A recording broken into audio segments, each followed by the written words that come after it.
कर्पूरे गौरम करुणावतारम संसार सारम भुजगेन्द्रहारम सदा वसंतम हृदयारविंदे भवम भवानी शैतम नमामि। आप सभी दोस्तों का भक्ति ज्ञान उपासना चैनल में स्वागत है। दोस्तों, आज की भगवान शिव पार्वती की कथा सुनने से सभी प्रकार की मनोकामना पूरी हो जाती है। किस तरह से माता पार्वती ने पुत्र प्राप्ति के लिए भगवान शिव जी का दान किया, आज उसी श्रेष्ठ कथा को सुनाने जा रहे हैं। अगर आप भगवान भोलेनाथ के सच्चे भक्त हैं तो चैनल को सब्सक्राइब जरूर करें और वीडियो को पूरी अवश्य देखें। दोस्तों एवं माता बहनों, एक बार की बात है, माता पार्वती ने भगवान भोलेनाथ से कहा कि हे स्वामी, मैं श्रेष्ठ पुत्र की प्राप्ति के लिए व्रत रखना चाहती हूं। भगवान शिव जी ने पुण्यक व्रत के बारे में बताया। माता पार्वती ने पुण्यक व्रत रखा। भगवान शिव की आज्ञा लेकर मां पार्वती 1 वर्ष तक चलने वाले पुण्यक व्रत को रखा, फिर उसका समापन किया। व्रत की समाप्ति पर माता पार्वती ने पुरोहित सनत कुमार को बुलाया और संपूर्ण व्रत की विधि करवाई। पार्वती ने कहा कि अरे ब्राह्मण, आपकी मन में जो भी इच्छा है हमसे दक्षिणा मांग लो।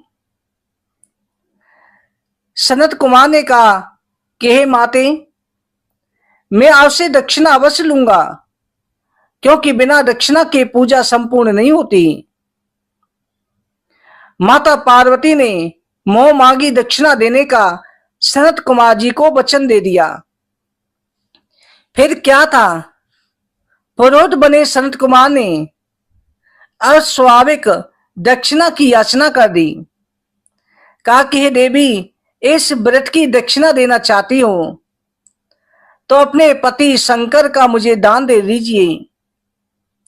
ये सुनते ही देवी पार्वती पे जैसे वज्रपात टूटा हो, व्याकुल होकर विलाप करती हुई मूर्छित हो गई। पार्वती को मूर्छित देख करके ब्रह्मा विष्णु आदि मुनियों को हंसी आ गई। उन्होंने पार्वती को समझाने के लिए भगवान शिव को भेजा। पार्वती की मूर्छा टूटने पर शिव जी ने उन्हें समझाया, देवी, देव कार्य, पितृ कार्य और पूजा पाठ, जो भी कार्य दक्षिणा से रहित होता है वो निष्फल हो जाता है। उस कर्म से दाता काल सूत्र नामक नरक में गिरता है। उसके बाद वो दीन होकर शत्रुओं से पीड़ित होता है। ब्राह्मण को संकल्प की हुई दक्षिणा उस समय पर देने से कई गुना बढ़ जाती है और ना देने से उसका ऋण बढ़ जाता है। भगवान विष्णु और ब्रह्मा ने पार्वती से धर्म रक्षा के लिए अनुरोध किया। धर्म ने भी समझाया, देवताओं ने भी कहा, मुनियों ने भी दक्षिणा देने की प्रेरणा दी, फिर भी पार्वती जी चुपचाप रहीं। सनत कुमार ने कहा, हे देवी, या तो मुझे दक्षिणा में अपने पति को प्रदान कीजिए या अपने दीर्घकालीन कठोर तप का फल भी त्याग दीजिए। ये महान कर्म की दक्षिणा न मिलने से इस दुर्लभ कठोर व्रत का फल नहीं, समस्त कर्मों का फल भी प्राप्त कर लूंगा।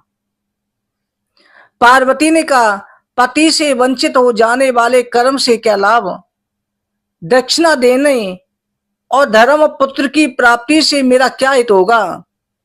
पृथ्वी देवी की उपेक्षा करके वृक्ष की पूजा करने से क्या वो प्राप्त हो सकेगा? साध्वी स्त्री के लिए पति 100 पुत्रों की समान होता है।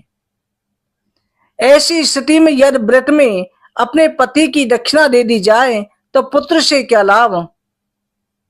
ये सत्य है कि पुत्र पति का ही अंश होता है, लेकिन उसका मूल तो पति होता है।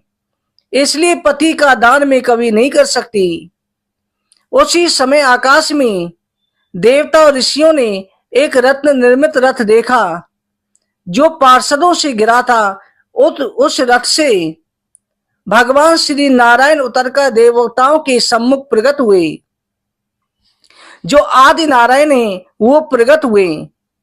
उन श्री आदि नारायण को ब्रह्मा विष्णु शिव ने रतन सिंहासन पर बिठाकर प्रणाम किया, हाथ जोड़कर गदगद कंठ से स्तुति करी। वहां का सारा वृतांत जानकर श्री नारायण ने कहा, शिव प्रिया पार्वती, ये व्रत लोक शिक्षा के लिए है, अपने लिए नहीं है, क्योंकि ये तो स्वयं समस्त व्रतों तपस्याओं का फल प्रदान करने वाली हैं। इनकी माया से इस चराचर जगत मोहित है। फिर उन्होंने पार्वती जी को कहा कि हे शिवे, इस समय महादेव जी को दक्षिणा में देकर के अपने व्रत का पूर्ण फल प्राप्त करो, फिर समुचित मूल्य देकर अपने पति को वापस ले लेना। गौ की भांति श्री विष्णु जी के शरीर में ब्राह्मण को गौ मूल्य प्रदान कर देना।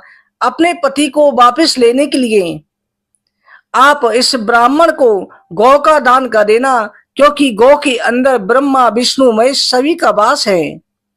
ये कहकर के भगवान नारायण अंतर्ध्यान हो गए। माता पार्वती ने प्रसन्न मन से प्राण सर्वस्व दक्षिणा में देने के लिए तैयार हो गई। माता पार्वती ने तैयार होकर कहा कि ब्राह्मण, मैं अपने पति को दक्षिणा में देने के लिए तैयार हूं। प्रसन्न मन से प्राण सर्वस्व को दक्षिणा में दिया, हवन की पूर्णाहुति डाली, जीवन नाथ शिव जी को दक्षिणा रूप में दे दिया।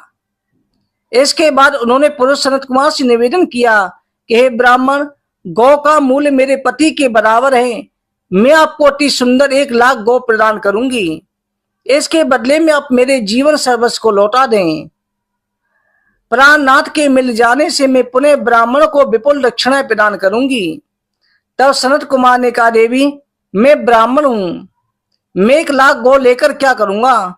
इस दुर्लभ रत्न के सामने 1,00,000 गौ भी तुलना नहीं है। इन्हें साथ में लेकर त्रिलोक में भ्रमण करूंगा। उस समय समस्त बालक इन्हें देखकर प्रसन्नता पूर्वक ताली बजा बजाकर अट्टहास करेंगे। सनत कुमार जी ने भगवान शिव को अपने पास बैठा लिया। ये सुनकर के पार्वती जी जलहीन मछली की भांति छटपटाने लगी। उन्होंने मन ही मन सोचा, कैसा दुर्भाग्य है, मेरा न जाने अविष्ट देव का दर्शन हुआ, ना ही व्रत का फल प्राप्त हो सका।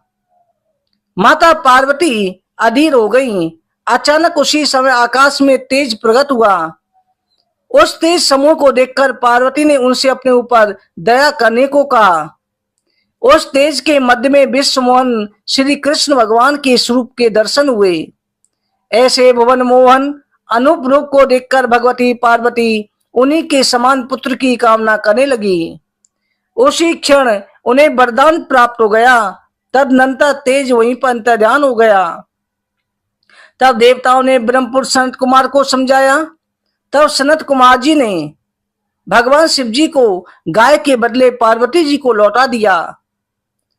वही दिव्य तेज से वरदान प्राप्त हुआ था, वही भगवान श्री कृष्ण गणेश जी के रूप में माता पार्वती और भगवान शिव के पुत्र बन करके प्रकट हुए।